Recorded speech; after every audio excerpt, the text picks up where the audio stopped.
Topic का नाम है मोमेंट ऑफ फोर्स और टॉर्क। थोड़ा इंट्रोडक्शन पहले दे चुका हूँ। टॉर्क को मैंने बताया था फोर्स इंटू परमानेंट डिस्टेंस होता है। तो यहाँ पे हमें पहली चीज पर देखनी है टर्निंग इफेक्ट ऑफ फोर्स।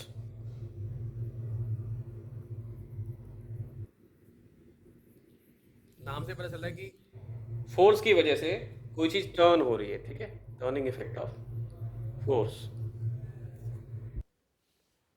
तो ये हमारी डोर है और ये बच्चों डोर में ये ऐसे रोटेट करेगा, ये इस तरीके से ये यहाँ पे ये मूव करेगा लाइक दिस, ठीक।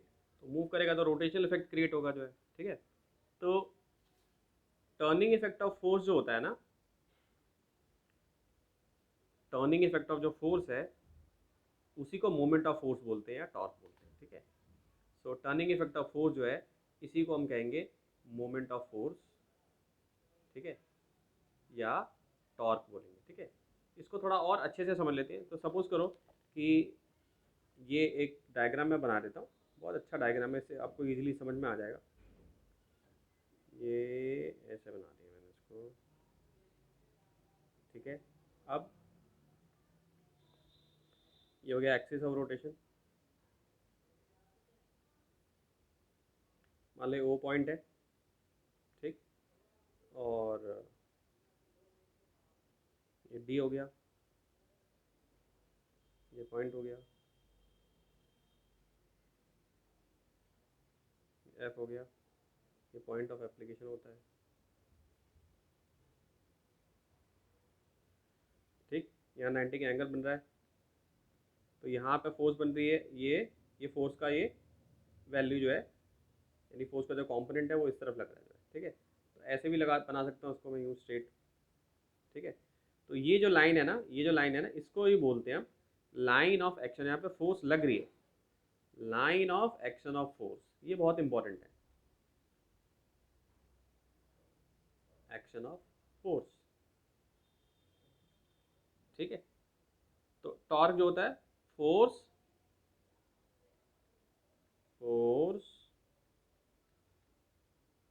इंटू डी, ठीक है। तो डी यहाँ पे क्या हो जाएगा, ये डी हो जाएगा, ठीक है। क्या हो जाएगा, ये डी। अब जैसे मान लो ये हैंडल है, ये फोर्स लग रही है आपको, मान लो ये फोर्स यहाँ पे लग रही है, ठीक है। तो यहाँ से यहाँ तक का जो डिस्टेंस होगा वो क्या हो जाएगा, डी हो जाएगा, और ये आपका फोर्स हो जाएगा, ये line of action of force हो जाएगा, ठीक है बच्चों। तो ये line of action of force हो जाएगा,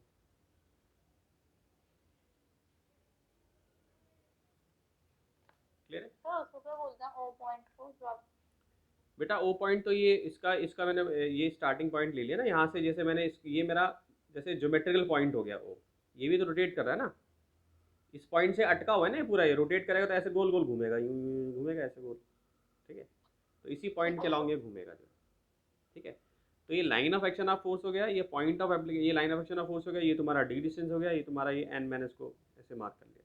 तो टॉर्क हो गया फोर्स इंटू डिस्टेंस, तो ये क्या हो जाएगा, डिस्टेंस यहाँ पे क्या है ओ एन है, तो क्या हो जाएगा एफ इंटू ओ एन, ठीक है।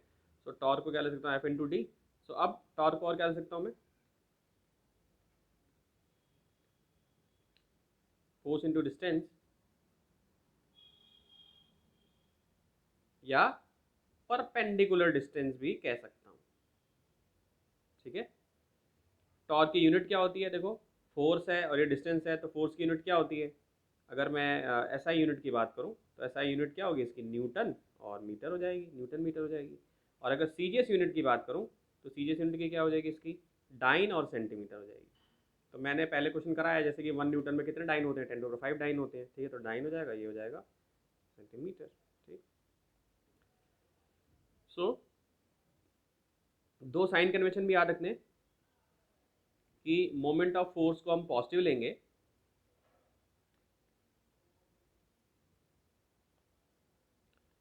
तो पॉजिटिव लेंगे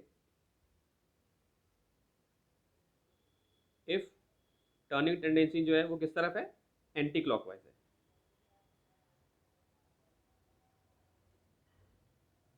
टेंडेंसी इज एंटी क्लॉकवाइज। अब ये एंटी क्लॉकवाइज का मतलब भी पता होना चाहिए बच्चों। तो क्लॉकवाइज का मतलब होता है कि जैसे घड़ी जो है वो इस डायरेक्शन में मूव कर रहे थे, क्लॉकवाइज है, तो इसका उल्टा जब होगा, जैसे बहुत बच्चों को क्लॉकवाइज एंटी क्लॉकवाइज का नहीं पता, तो एंटी क्लॉकवाइज क्या होगा, जैसे ये उल्टा जब घूमेगी तो उस टाइम पे हमें क्या लेना है, मोमेंट ऑफ फोर्स को पॉजिटिव लेना है, ठीक है, मोमेंट ऑफ फोर्स को हमें पॉजिटिव लेना है, ठीक। और अगर क्लॉकवाइज है तो हमें नेगेटिव लेना है, इफ क्लॉकवाइज देन नेगेटिव,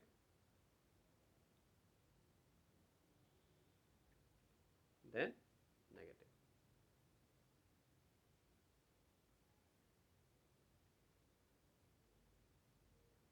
ठीक है, इसको लिख लीजिए।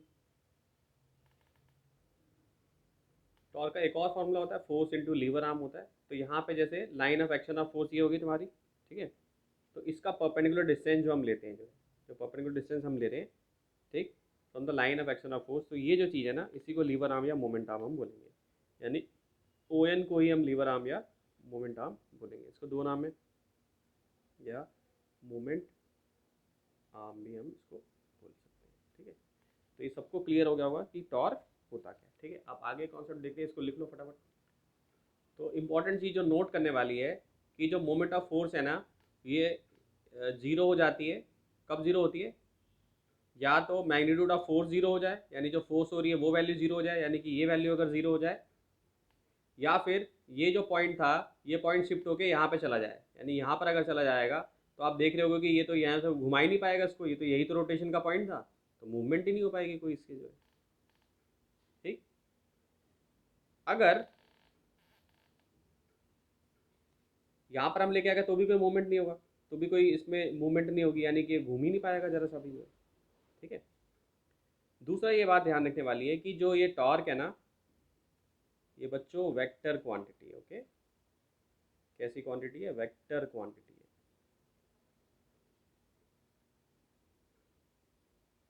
ठीक है। सो अगर हम एफ की डायरेक्शन चेंज कर दें, जैसे टॉर्क इक्वल टू हम लिख लें आर इंटू एफ, ठीक, तो अगर हम एफ की डायरेक्शन को चेंज कर दें, ठीक है, अगर एफ को हम चेंज कर दें, if F force direction is change,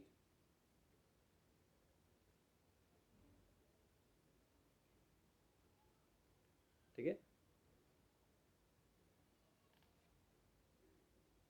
F की अगर हम डायरेक्शन चेंज कर दें तो direction of moment of force भी चेंज हो जाएगा, of moment of force is also change,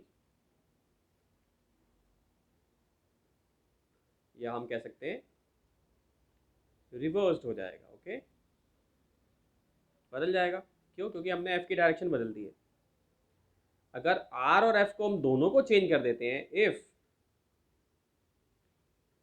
direction of both R and F are change,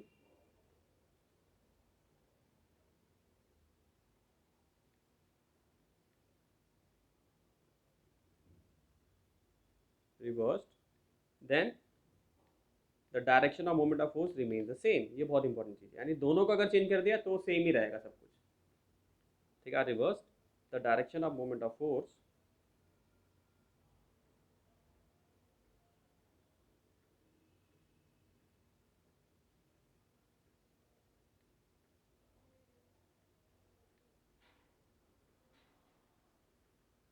remain same, ठीक है। तो ये पॉइंट जो है, इस पे एक एक नंबर के छोटे छोटे क्वेश्चन जो है बन सकते हैं। 0 डिग्री पे क्या वैल्यू होगी साइन की, 90 डिग्री पे क्या होगी, 180 डिग्री पे क्या होगी, तो इस पे तीनों तीनों एक एक नंबर के क्वेश्चन जो है आ सकते हैं, ठीक। लिख लो उसको बच्चे। सो दूसरा एक रिलेशन है कि टॉर्क जो होती है वो dl/dt होती है, अगर हम एंगुलर मोमेंटम के रिस्पेक्ट में बात करें, तो ये न्यूमेरिकल में आपके काम हो सकता है, छोटे छोटे जो न्यूमेरिकल होते हैं, तो आपको हर रिलेशन पता होना चाहिए टॉर्क का कि एंगुलर मोमेंटम के साथ क्या रिलेशन है इसका, ठीक है, एंगुलर एक्सेलरेशन के साथ इसका क्या रिलेशन है, ठीक है। सो टॉर्क इक्वल टू क्या होता है भाई, dl/dt होता है, ये आपको याद रखना है। सो एक फॉर्मूला हमने पढ़ा टॉर्क इक्वल टू dl/dt। एक फॉर्मूला और हमें समझना है जो कि बहुत इंपॉर्टेंट है, कि जो हम जो एंगुलर मोमेंटम का हम कंजर्वेशन देख रहे हैं यहाँ पे, यानी एंगुलर मोमेंटम का जो हम रेशियो देख रहे हैं, यानी change of angular momentum respect to time जो हम देख रहे हैं, तो उसमें जो हमें टॉर्क कंसीडर करनी है वो सारी की सारी टॉर्क जो होनी चाहिए वो एक्सटर्नल होनी चाहिए, यानी टॉर्क नेट एक्सटर्नल हमें लेनी है। ठीक है, तो ये बहुत इंपॉर्टेंट है, ये न्यूमेरिकल में आपके काम आएगा। तो जब भी हम टोटल एंगुलर मोमेंटम का किसी सिस्टम का देख रहे हैं, सपोज करो कि ये हमारे पास ये एक सिस्टम है, ये मैंने ऐसे डॉट डॉट्स बना दिए, ठीक है, हमें इसका टोटल एंगुलर मोमेंटम देखना है किसी एक पर्टिकुलर पॉइंट पे। मान लो कि मैंने ये पॉइंट ले लिया, ठीक, तो ये हमारा फ्रेम ऑफ रेफरेंस है। फ्रेम ऑफ रेफरेंस मतलब हम इस फ्रेम ऑफ रेफरेंस में काम कर रहे हैं, ठीक है, यानी कि यहाँ इस वाले फ्रेम ऑफ रेफरेंस में हम काम कर रहे हैं। तो इस फ्रेम ऑफ रेफरेंस में अगर मैंने एक पॉइंट ऐसे अज्यूम किया हुआ है, तो इसी पॉइंट पे हमें देखना है कि जो एक्सटर्नल टॉर्क लग रही है, जो एक्सटर्नल टॉर्क लग रही है वो कितनी लग रही है। ठीक है, तो सारे एक्सटर्नल जो टॉर्क हमारे को देखनी है, जो एक्सटर्नल फोर्स जो लग रही है इस पर, वो हमें इसी पॉइंट पे देखनी है। ठीक है, जिस पॉइंट पे हमने अपना ओरिजिन ऑफ और जो फ्रेम ऑफ रेफरेंस हमने लिया हुआ है। ठीक है, तो इसको न्यूमेरिकल करते वक्त ज़्यादा क्लियर समझ में आएगा, ये तो स्टेटमेंट ही है, लेकिन फिर भी मैंने कोशिश करी कि समझ में आ जाए।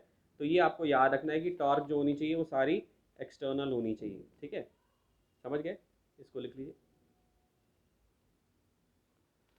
Conservation of angular momentum. तो अभी जो हमने फॉर्मूला पहले पढ़ा, D L by D T equal to torque external, तो अगर मान लो एक्सटर्नल टॉर्क जीरो है किसी सिस्टम पे, तो D L by D T जो होगा वो क्या हो जाएगा, ज़ीरो हो जाएगा, यानी कि एल हमारा कांस्टेंट हो जाएगा। यानी कि अगर external force, external torque zero है, तो एल जो होगा वो हमारा कंजर्व रहेगा। ठीक है, तो इसी को हम कंजर्वेशन ऑफ एंगुलर मोमेंटम कहते हैं। ठीक है, अब इसका एग्जाम्पल कैसे समझ सकते हो, इसका एक बहुत अच्छा एग्जाम्पल है डांसर एग्जाम्पल। डांसर एग्जाम्पल, ठीक, तो इसको कैसे समझेंगे, तो सपोज करो, तो बच्चों ये डांसर है, तो डांसर जो है रोटेट हो रहा है। ठीक है, मान लो ये रोटेट कर रहा है, ठीक है, सेम डांसर रोटेट कर रहा है। तो अगर ये अपने हाथ फैला देगा ऐसे, मान लो इसने रोटेट करना शुरू किया, मान लो ये डांसर है और इसने ऐसे रोटेट करना शुरू किया, ये रोटेट कर रहा है ऐसे अपने एक्सिस पे रोटेट कर रहा है बार बार। ठीक, तो अगर मान लो इसने अपने हाथ ऐसे फैला दिए, तो उसकी स्पीड हो जाएगी कम। ठीक, और अगर मान लो इसने अपने हाथ ऐसे कर लिए,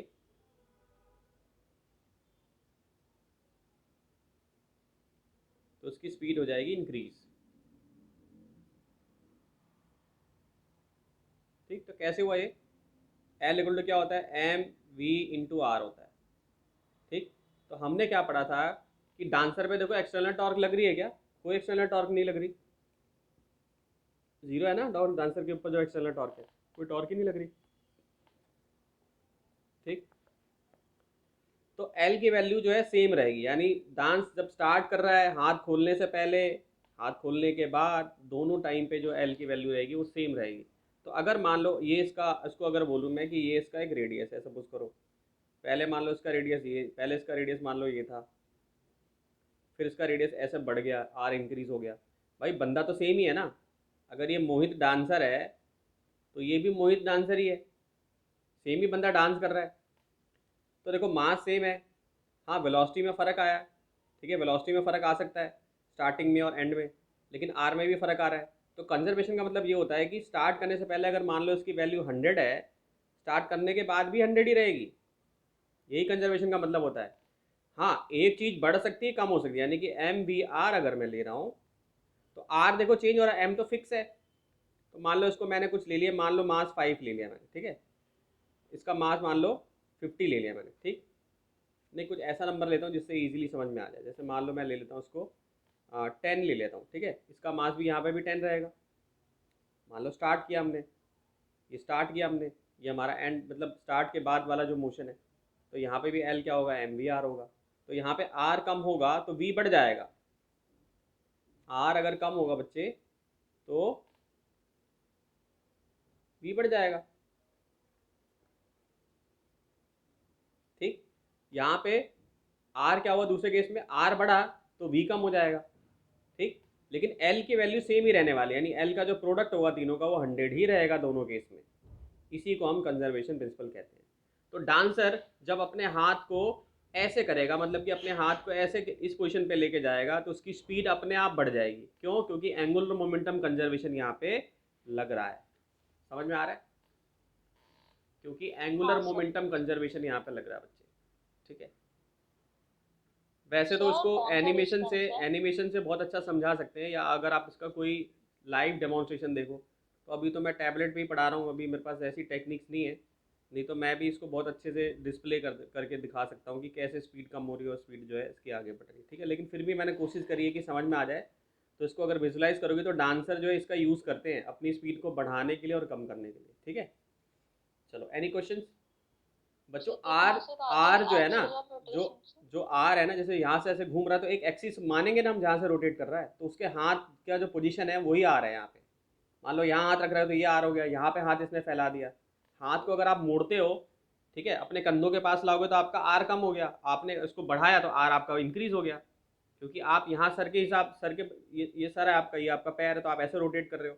तो आपने अगर अपने हाथ अंदर ऐसे किए हो, इस पोजीशन में करे हुए, देखो ना, ये देखो, ये देखो, तो ये आर हो जाएगा। ये छोटा आर है ना, अभी यहाँ पे आर की वैल्यू कम होगी। फिर देखो इसने हाथ बढ़ा लिया अपना, तो आर बढ़ गया इसका जो है। तो इससे स्पीड में वेरिएशन देखने को मिलेगा आपको। अब एक और फॉर्मूला जो इससे कनेक्टेड है, कि हम टॉर्क को आई ओमेगा भी कह सकते हैं। आई क्या होता है? Moment of inertia, analog of force होता है।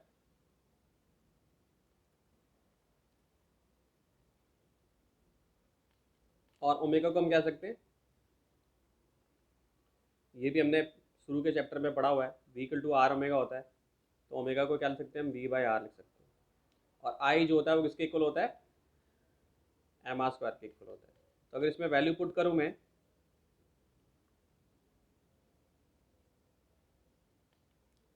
तो कट जाएगा। तो टॉर्क इक्वल टू क्या आ जाएगा? एम वी आर, ठीक है। तो टॉर्क इक्वल टू क्या आ जाएगा? L into are.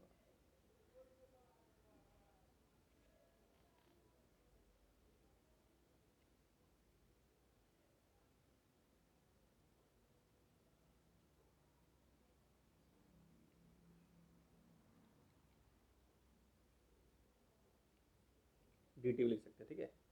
तो एम वी आर तो हो ही गया ये, ठीक है। तो इसको आर वेलोसिटी को D R by D T भी लिख सकते हैं हम इसको, ठीक है। तो टॉर्क क्या हो गया तुम्हारा? D L by D T हो गया, अगर टाइम के साथ हम देख लें, ठीक है। तो ये देखो, ये दोनों फॉर्मूले आपस में कनेक्टेड है। I equal to M R square value डाल दी मैंने, तो क्या आ गया इसमें भी? टॉर्क जो है किसके इक्वल आ गया? एम बी आर के इक्वल आ गया, ठीक है। V equal to R omega डाल दिया, आर से आर कट गया, ठीक। और वेलोसिटी को टाइम के रिस्पेक्ट में हम लिख सकते हैं, तो टॉर्क ये आ गया वापस आपका D L by D T भी लिख सकते हैं इसको, ठीक है। तो ये सारी चीज़ें जो कनेक्टेड हैं आपस में, ये आपको पता होनी चाहिए। अब आते हैं इस पर कुछ क्वेश्चंस कर लेते हैं छोटे छोटे, जो कि इस टॉपिक से कनेक्टेड है। क्वेश्चन पहले अच्छी तरीके से समझ में आना चाहिए। कह रहा है कि जो मोमेंट है, so that the moment of a couple does not depend on the point about which you take the, यानी इस पॉइंट पे डिपेंड नहीं करता जहाँ पे कि हम मोमेंट लेते हैं, ठीक है। तो इसको प्रूफ करेंगे हम। तो ये सपोज करो हमारी फोर्स हो गई बी पॉइंट पे होगी फोर्स, ये हमारी ए पॉइंट पे फोर्स हो गई, और आर वन और आर टू क्या हो गए? पोजिशन वैक्टर हो गए, ठीक है। तो अब हम इसको लेते हैं, तो हम इसको ऐसे ले सकते हैं, मोमेंट ऑफ अ कपल पूरा नेट निकालते हैं। सो मोमेंट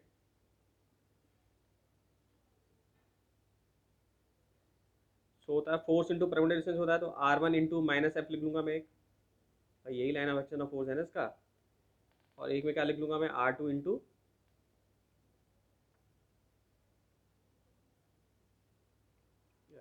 ठीक। So R two into F. अब इसको ऐसे भी तो लिख सकता हूँ मैं, R two into F minus R one into F, ऐसे भी तो लिख सकता हूँ, कोई दिक्कत नहीं है इसमें, है ना। एफ को कॉमन ले लेता हूँ मैं, क्या हो जाएगा? R two minus R one, ये क्या हो जाएगा? एफ हो जाएगा, ठीक। सो इसको ऐसे भी तो लिख सकता हूँ मैं, R one plus A B equal to R two, क्योंकि आर वन या R two minus R one जो है वो किसके इक्वल हो गया? ए बी के हो गया, ठीक। तो इसको हम ऐसे भी लिख सकते हैं, ए बी इंटू एफ भी लिख सकते हैं, यानी ये सारी चीज़ हमको ए बी इंटू एफ लिख सकते हैं। तो इससे ये साबित हो गया कि पॉइंट हम कुछ भी ले लें, ठीक है, सो इस पर डिपेंड नहीं करता है कि हम पॉइंट कौन सा लेते हैं, does not depend on the point about which you take the moment. तो देखो अब ये कहाँ पर आ गया? ए बी इंटू एफ हो गया, क्योंकि R two minus R one किसके इक्वल था? ए बी के इक्वल था। क्लियर हुआ? ठीक है। सो इंडिपेंडेंट ऑफ ओरिजिन होता है। सो इंडिपेंडेंट ऑफ ओरिजिन होता है।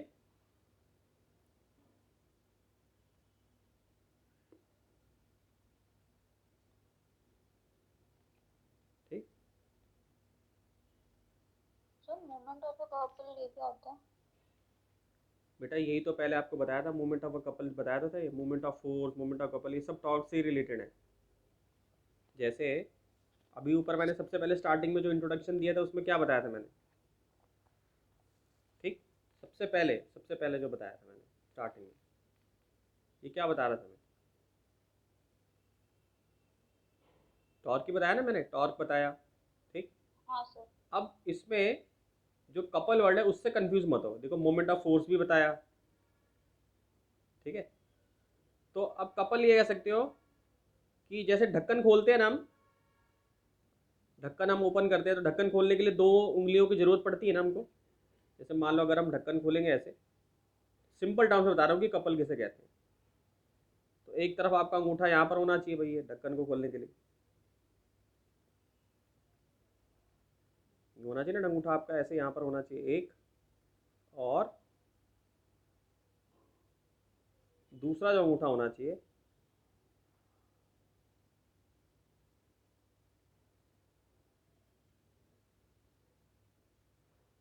वो यहाँ होना चाहिए। ढक्कन खोलने के लिए दो चाहिए ना, यानी एक ये पॉइंट चाहिए, एक ये पॉइंट चाहिए। ठीक, इसी को कपल कहते हैं। A pair of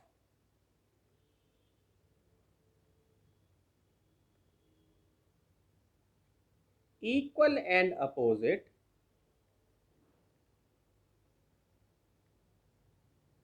force with different line of action,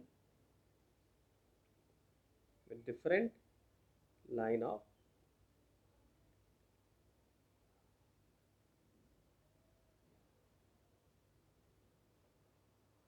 ठीक is known as couple।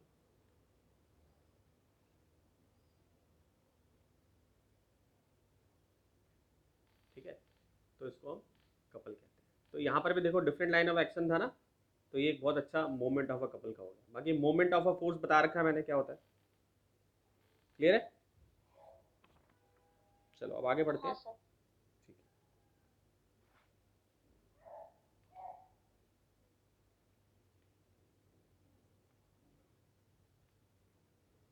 तो अभी इसमें हम एक क्वेश्चन कर लेते हैं और अच्छा सा जो है, ये एग्जांपल बता दिया, टॉर्क बता दिया, मोमेंट ऑफ फोर्स बता दिया। ठीक है, तो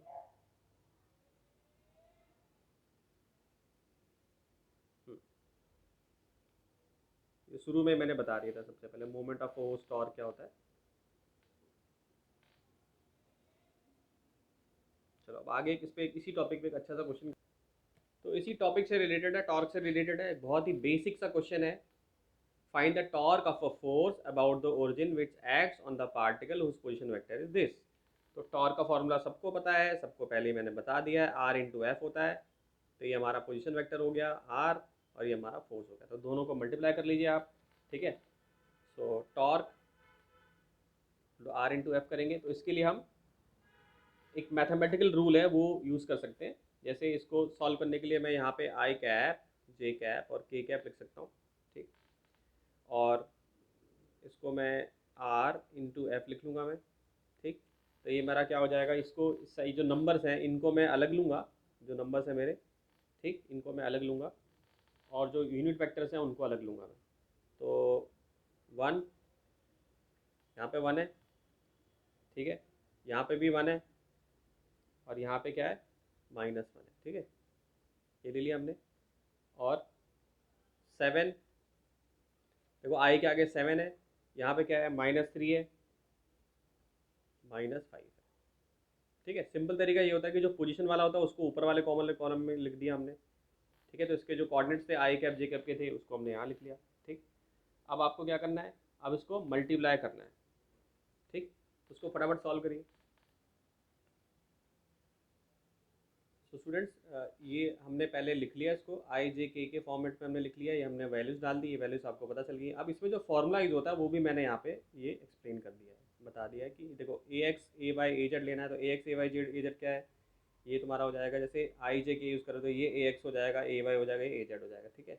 इसकी वैल्यू डाल ली, फिर B X B Y B Z की वैल्यू डाल ली। फिर इसके बाद हमने क्या किया कि ये रूल सबको याद होना चाहिए। तो यहाँ पे ये आर इंटू एफ है, या इसको मैं कह सकता हूँ ए इंटू बी भी कह सकता हूँ। ये रूल याद होना चाहिए सबको, ठीक है।